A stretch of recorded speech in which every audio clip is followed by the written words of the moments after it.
everyone, I'm Susan Mulvihill. This is the first in a series of videos about starting your own plants from seeds.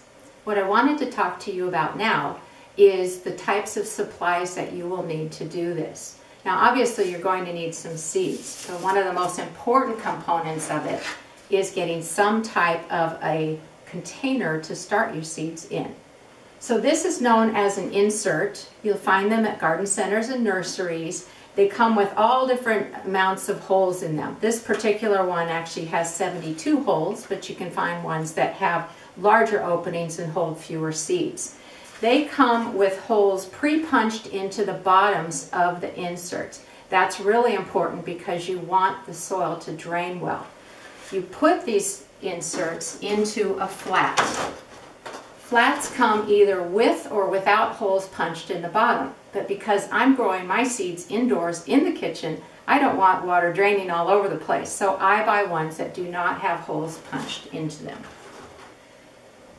Here's an example of a smaller type of a configuration, and those come as a sheet on an insert as well.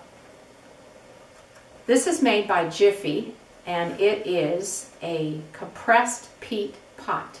You start your seeds in here, and then when you're ready to plant them outdoors, you plant them directly out into the garden individually. This is a seed starting kit that I really like and I use quite a bit. It has a framework of styrofoam into which pre-moistened soil plugs go. This floats in this tray here into a bunch of water. And what happens is the seeds sprout, the roots come out from the bottom, and it's a self-watering container, so it's really nice. Another thing that is really important about your seed starting kit is to have some type of a clear dome lid. That's because when you first plant your seeds, you want increased humidity above the soil. It really makes a huge difference in how they germinate. So you can get this size. They often come in as part of a kit. I also have a whopper one here. This is a really tall one.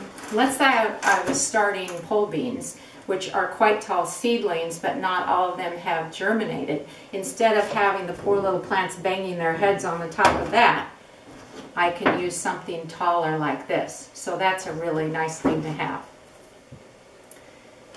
Now something that you're going to need, which I'll demonstrate in a future video, is something called finely milled sphagnum moss.